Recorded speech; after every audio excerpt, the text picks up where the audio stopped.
which is awesome. So thank you guys so much for joining us this afternoon. I hope it is as beautiful of a day where you guys are as it is here in Newport, Rhode Island.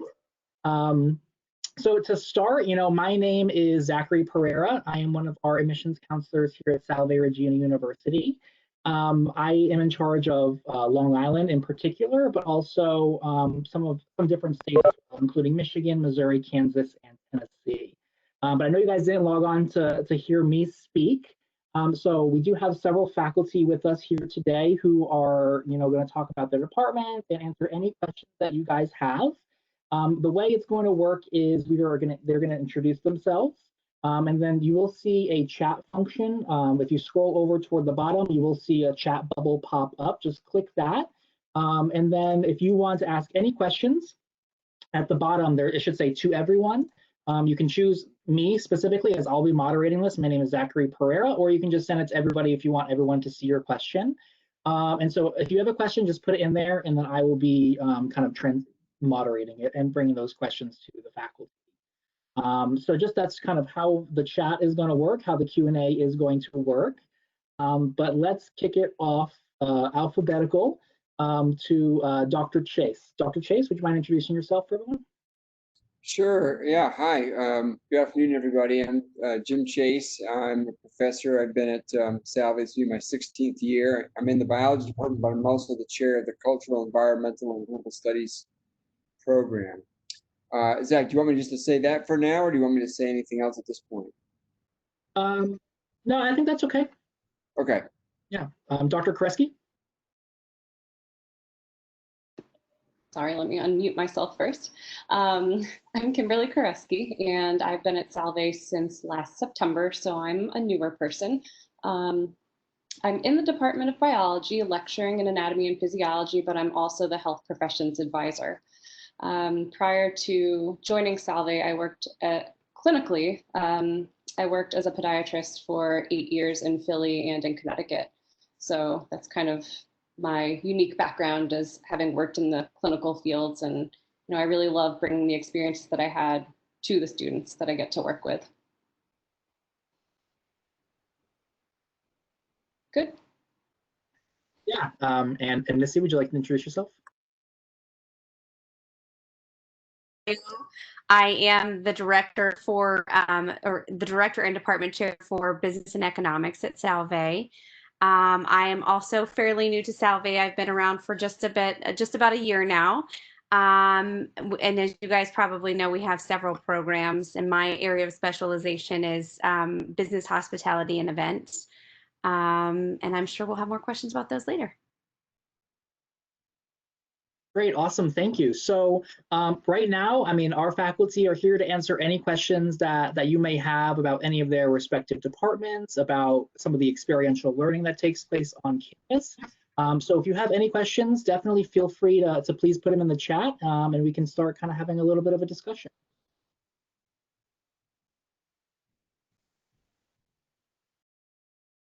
So just wait for the first question to come through.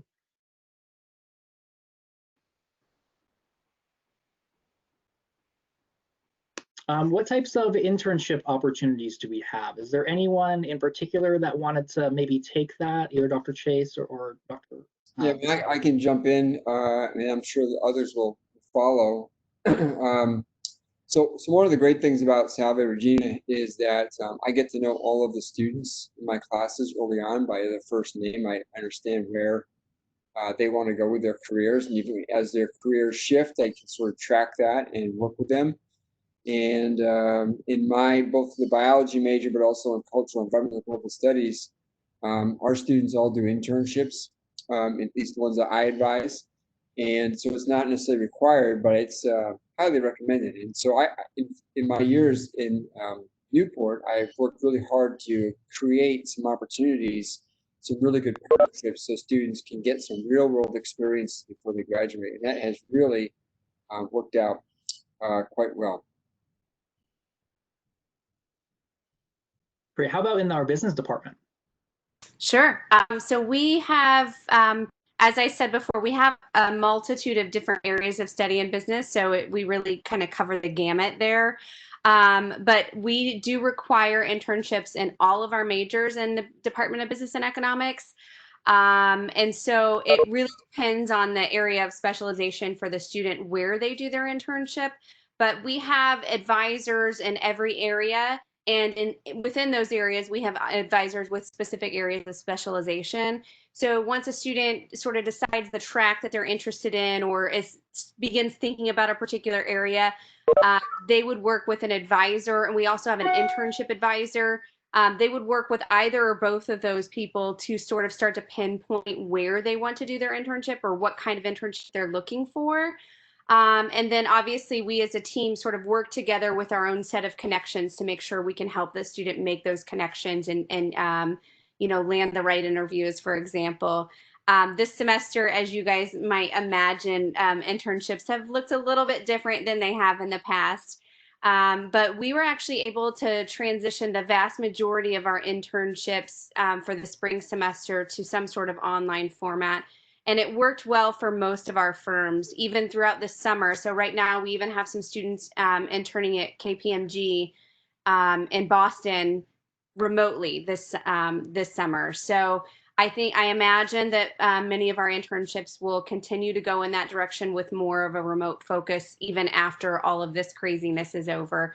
But so far, it's been working pretty well. And our internship process allows everything to be remote for the student too. So in a typical semester, a student might be able to have several hours, maybe 3 or 4 times a week at their internship site and not have to worry about physically coming to campus for that class meeting. They can do their work remote so that they can have more time to be with the firm that they are working for. Great, awesome, thank you. Our next question, I'm sure we'll talk more about this, but our next question is, can any of you speak about what your interactions are like with students both in and outside of the classroom? Anyone want to jump on this one? Maybe Dr. Kresge? I'll start. Having gone to a very large undergrad institution myself, I think one of the great things that Salve offers is, like Dr. Chase was saying, the professors really do get to know their students very closely, even from the beginning, knowing them on a first name basis, I would say within the first, couple of weeks. And, again, comparing that to a really large state university, I don't think a professor, just by the sheer numbers of it, was able to do that with me until probably my junior year. So, I think getting to know your professors firsthand, faculty that you're going to both learn from and then likely possibly do undergraduate research under, it really fosters a wonderful relationship from very early on. And I think that allows them to kind of explore different, aspects of the fields and aspects of careers in even more depth because the students are a bit more comfortable with their professors in that manner. And Dr. Chase, I know you do a decent amount of field work with your students. What is that like? Yeah, so picking up where Kim had just covered, getting to know the students early on. One of the things I do is I create a number of field opportunities for students so that I'm always asking them, do you want to come out and do some water quality sampling? Do you want to do some bird banding with me?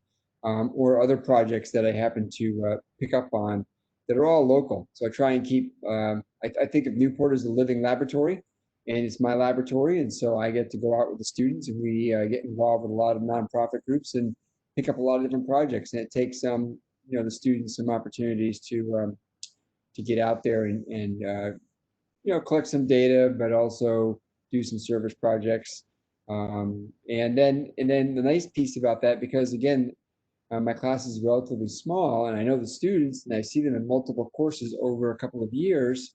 All that comes right back into the classroom. So we have those experiences learning in the classroom. We go out into the field. We have different kinds of experiences. We bring those back into another class, and we have pictures and stories and the events and taken place. It becomes sort of a Salve tradition. So for like traditions, I take students to Belize every other spring, although this spring may not happen, but that's typically what I do for a week. and for tropical biology, and students kind of wait their turn for that trip in the courses that I teach. In my ecology class, we take advantage of New England. We go to Cape Cod, we go to Mount Washington, we do a bunch of hikes and transects and whatnot, and do some camping.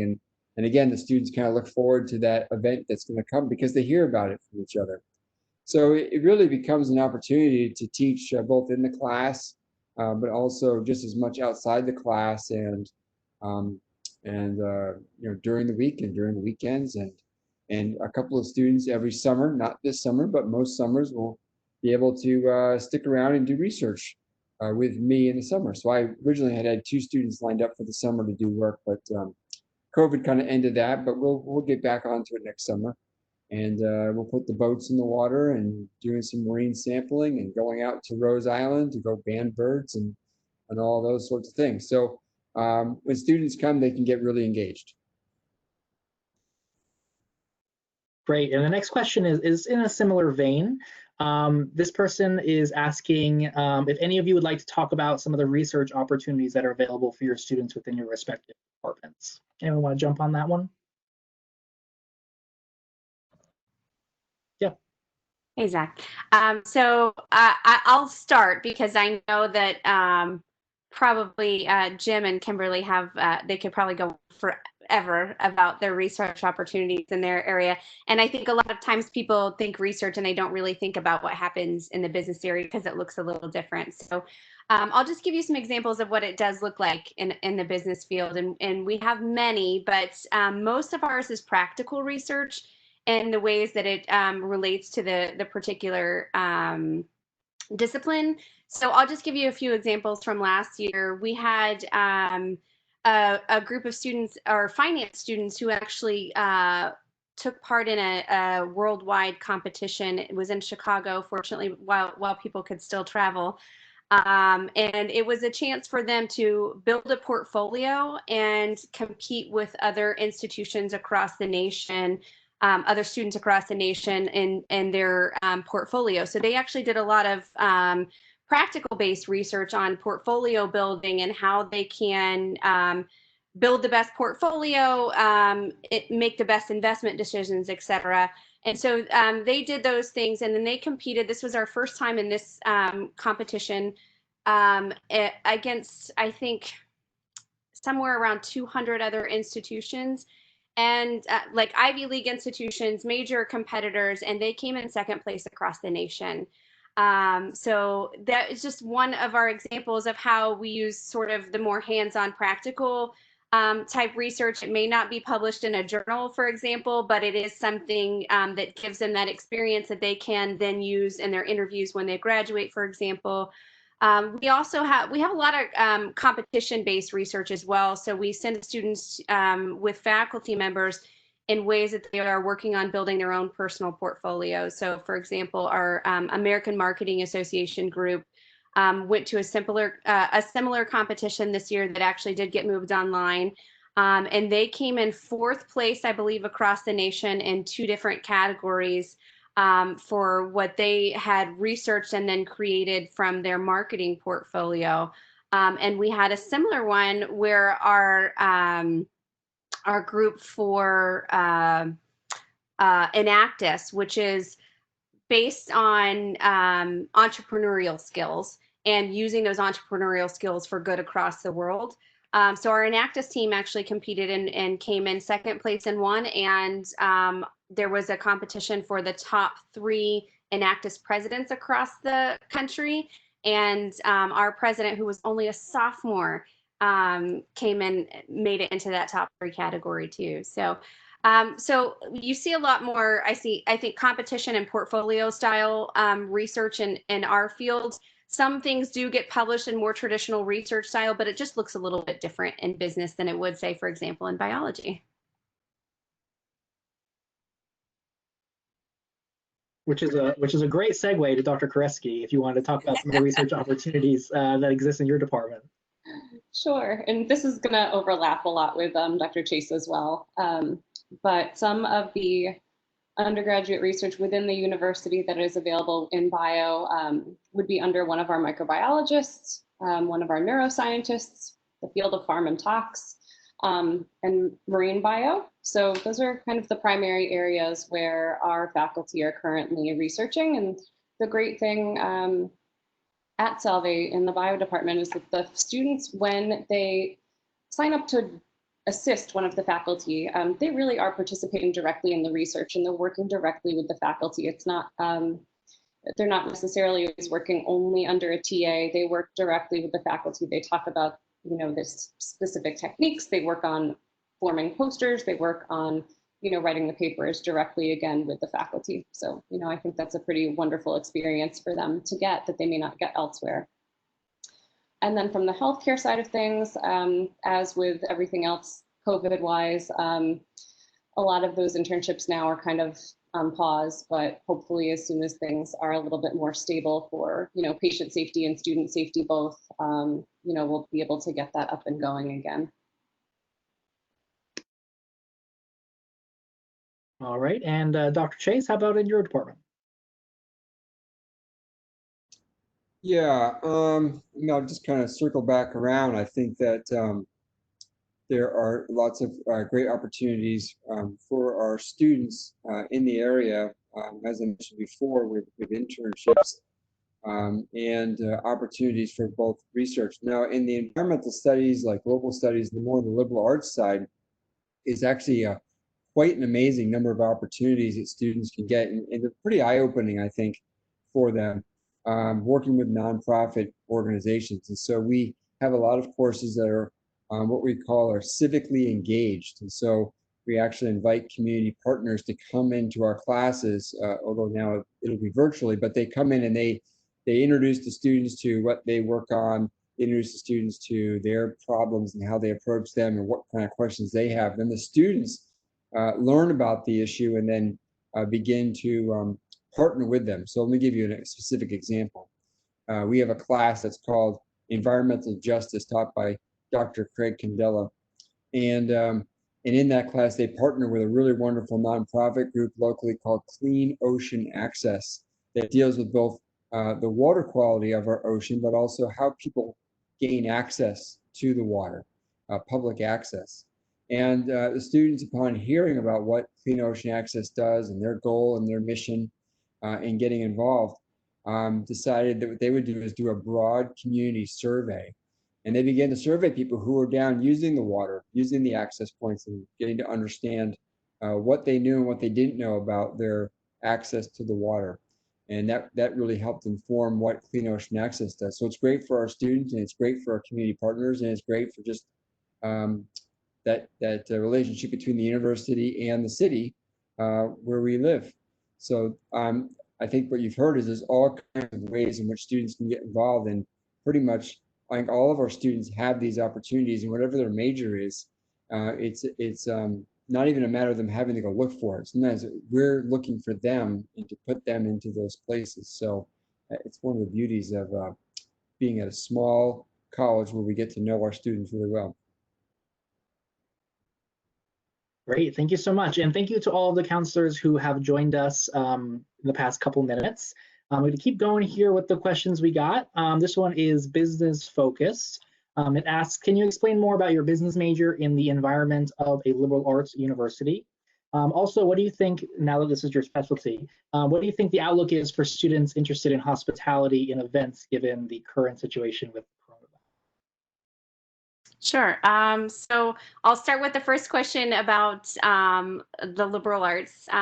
So we feel very strongly that the liberal arts piece of what Salve has to offer is extremely important to what our students are learning in business. And if we were just strictly teaching, you know, marketing and accounting, for example, that we would not be having students come out of the institution well-rounded enough to succeed in the areas that they are studying. So it's really important for us that our students have the opportunity to learn about philosophy and become avid readers and you know, learn about other cultures and those types of things. And if they didn't have those opportunities, quite frankly, they wouldn't be able to do half of the things that we do in the classroom. So it's really important that our students are able to take part in those. And oftentimes, most of our students in business are interested in you know, myriad of other areas as well. So, business is in general, those are principles that most every discipline needs. And so we have a lot of students who are also interested in biology, and we have a shocking number of students who double major between business and dance, for example. So we really encourage the students to sort of explore all the areas that they're interested in and use the business principles as a background to be able to excel in those areas. I know Jim mentioned clean ocean access a little bit ago, and we have a lot of our students who in our department do internships at Clean Ocean Access as well and really love it. And that's a result of, the faculty realizing that this is a student's passion as well. And if they're going to be successful in that area, we need to be able to find internships that match with all of their passions and interests. And the same thing goes for the liberal arts background as well. We really need to have them be a well-rounded human in order to be successful. Just understanding marketing software isn't going to really do them any good if they don't understand how to, analyze other cultures and speak, empathetically, for example. On the hospitality and event side, I'm guessing that's because of my background that question was asked. And so we are in the process of building some hospitality and events programming for our students. Right now, obviously, like most industries, the industry is hurting. And I'm not worried or surprised by that. So I will tell you, when I was in college studying hospitality, it was not to give away my age, but it was during September 11th, 2001 was in my senior year. And I remember a professor saying to me, "We're done. The industry is over. You should change your major." And I'm glad I wasn't so quick to jump off the bandwagon at that time either. But I mean, this industry, I will say, is always the first industry hurt.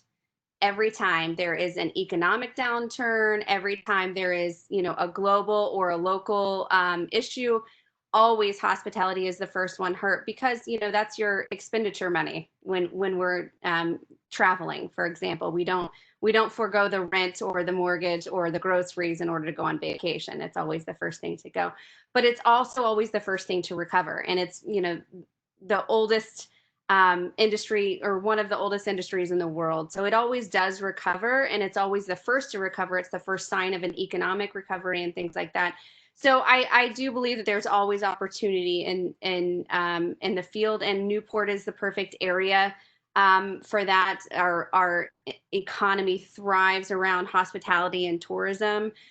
So we have a lot of interest in it, but it is not the majority of what our students in business study. We have a lot of interest, especially side interests, for example, in events, because it is a major part of all business fields has some sort of event focus. So it's really an area that students are interested to learn more about, and I'm sure it will come back as everything else does soon, hopefully. Yes, hopefully we'll be back to normal sooner rather than later. Thank you very much for that. We do have about 20 minutes left. We do have several other questions to get through. So if you do have a question, definitely feel free to submit it. We're going to try to get to all of them. So the next question a counselor asked is, would somebody feel comfortable talking about diversity at your school, not just the numbers, but the campus culture? Any of you guys want to maybe talk a little bit about that, how it ties in with our Mercy mission? Dr. Chase. I can start, I guess.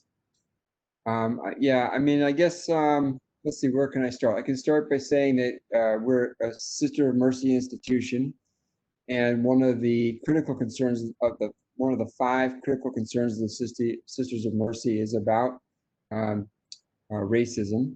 So that is foremost on our minds in our curriculum and how we carry ourselves on campus. There are other critical concerns, of course, like the environment, immigration, and injustices that we try to, as a good liberal arts university with a social justice background, try to address. And by being in Newport, we kind of live in this really interesting place because we have a large portion of the population is under the poverty line. And of course, we live in the Gilded Age mansions. So we have this really interesting dichotomy, a big tourist town, as you just heard about, but also lots of poverty issues.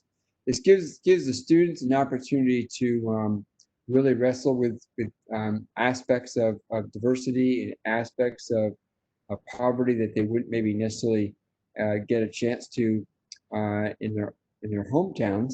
Although some of our students certainly are coming from areas like Providence and Hartford and Worcester and Boston, and have far more experience with these issues.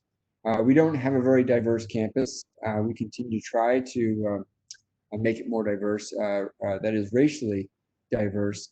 But I think, and I know Jim Fowler's on here, he probably has all the numbers, but certainly our economic diversity is very, very wide, and we have lots of students of need, a lot of first generation students on our campus. So I think in that sense, sort of the socioeconomic aspect of diversity, we're pretty well covered, and we have an opportunity for students to experience lives with others and roommates that have a different background than they have, and they come to a better understanding and empathy for the situations that other people are experiencing.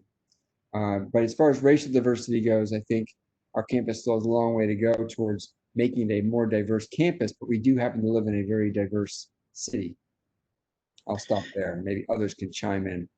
Yeah, I'll just mention again, really the Mercy mission underscores everything that we do here at Salve Regina University. So in case you haven't reviewed our mission, I would highly encourage you to do that. It really does form the foundation of everything we do here, and that we're really trying to make the world and produce graduates that want to go out and make the world more harmonious, just, and merciful. This includes the 5 critical concerns of mercy that Dr. Chase alluded to, but generally just, giving back to your community and being a steward of your community. So hope that was a little bit of a preview, a little bit of a snapshot on that. Dr. Chase also talked a little bit about the next question, which was the demographics of Newport. I don't know if you had anything further to add on that, Dr. Chase. I thought that was pretty good. We're a very interesting city, and I would highly encourage you all, if you're able to travel physically, to maybe spend an afternoon, a weekend here in Newport, Rhode Island, and really just kind of get a feel for it. As we head into our next question, I just want to highlight that our Vice President of Enrollment Management did put a link to one of his tweets, the Salve Admit guy on Twitter, alluding to one of our recent graduates in 2014 who's currently working at Johnson & Johnson to help develop a coronavirus vaccine, which is really, really awesome. So the next question we're going to tackle is for each of you, what makes Salve special? And we're going to go reverse alphabet here. So Missy, if you want to maybe tackle that one first, what makes Salve special to you? Nice love question, right? So I think this is probably an easy question for me to answer because I am relatively new to Salve, to see what, I guess what sticks out. And I will say, I think the thing that sticks out to me the most about Salve is the Mercy mission and how the campus and everyone who touches Salve or has anything to do with Salve really embraces that. And I will tell you, is as an institution, it really bleeds throughout the culture of the institution. I will say, I am personally a non-religious person, and I was a little worried about that coming in when I first, when Salve first came onto my radar and to learning about that. And when the Mercy mission really says embracing everyone, it's really true. I mean, I have never once felt like I did not belong as part of the organization as a whole. And I see that bled throughout, and just the pure kindness that comes throughout everyone. I will say, I recall one of my first days on campus, and I walked into a door, and there were, 5 or 6 students happened to be sort of in that doorway there. And they all looked at me and gave me truly the kindest smile I've ever seen. For a moment, I thought I was like holding a baby, and I forgot just the way they were all smiling. And I just looked around and realized that just the type of person that is drawn to Salve, and that is also sort of born at Salve, and the way the mission is is woven throughout the cloth of the institution. So it's palpable, and I think it's the thing that I love the most about Salve. Thank you. Dr. Chase, how about you? Oh, you said reverse alphabetical order. That would be Kim would be next. Kim, you want to go?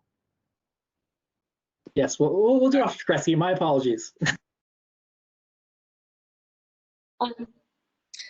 So I think, again, also having only been there for about a year, what I really love is, and something I've probably already said twice already, is really like the close, pleasant relationships you get to develop with the students.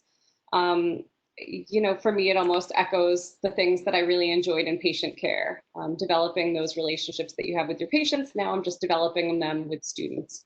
And this also kind of echoes on the prior question on diversity, something that, you know, I really like to bring to the individual meetings I have with students is encouraging those that are of an underrepresented population, both to stay in STEM, if that's something that they really love, and also to stay in the field of or follow the trajectory of healthcare if it's something that they have a passion for. Partly from, you know, my own personal experiences and just, again, having worked in healthcare for a long time, I see how the diversity in providers really improves patient care and patient interactions.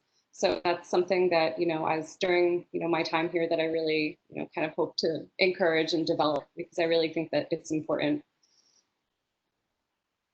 Okay, your turn, Jim. Okay. Yes, now, Dr. Chase. Yeah. I guess there's two things, and you've already heard it, so I'll just sort of echo a little bit. One is the students, and one is the community. So on the student side, I mean, that's my energy, right? I wake up in the morning, I take my dogs for a walk, usually sometime before the sun rises, to sort of think through my morning, and I'm thinking right away about students, like specific students in a specific class, and what we're going to do today. I mean, that's where my day starts every day, and it's what I think about all the time are the students. And even after they've graduated, I'm still in contact with them for years afterwards. In fact, a couple of just sent me some really nice pictures. They were camping together down in Kentucky, and they wanted to show me where they had been. So they sent me some pictures. They graduated 2 years ago. So, you know, these are the sorts of things that really inspire me and make Salve special are the students. And then the other part of it is the community. I don't think I've had quite as many people smiling at me like I was carrying a baby, but I can say that when I walk across campus, even though it's a small campus, it takes me a long time to get anywhere because I'm always stopping to talk to somebody because everyone's just saying hello, or they just want to take a moment and talk. And so it's just that way all the way across campus, and people are always holding doors for each other. When I hand out exams, everyone's saying thank you. I'm like, I can't believe you're saying thank you. I'm handing you an exam. But it's just, you know, it's a very kind community. And then having been at Salve for 15 years, I feel like I know everybody on campus. I mean, I know the folks on the grounds crew. I know I know Ralph, who does all the moving of offices. I know, you know, the people who are working, serving the food. I know all the faculty. I know the folks in the registrar's office, and well, the admissions office is really big. I'm learning all those folks, but you really feel like you're part of a family. Yeah, I would echo all of those sentiments. For me, I did my undergrad at a medium-sized state school, but from the moment, you know, I stepped on campus, I felt very, very welcomed here. I will share with you, because you are all counselors dealing with high schoolers, seniors who are interested in looking at colleges. During my college search, you know, I'm openly gay. During my college search, I read off every single Catholic college, and some of your students may do something similar. I thought all Catholic colleges were the same, but having worked at Salve, I can definitely say that they're not the same. And the fears that I may have had as a 17-year-old looking for my future home, they've definitely been allayed by me professionally working here at Salve.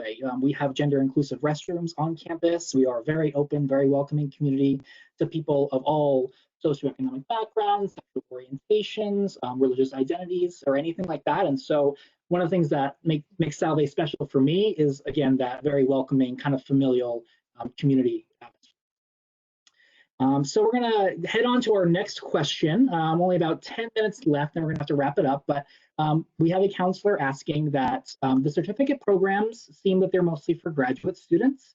Can undergraduate students take these classes, possibly for a concentration? I don't know if any of you three would like to take that one. Go for it. Okay. So I think it's a matter of language. So we wouldn't necessarily have an undergraduate student take a graduate certificate program for a concentration. That said, we do have a very hearty 5th-year program. So many of our undergraduate students will they're automatically accepted into a program as long as they keep their GPA up.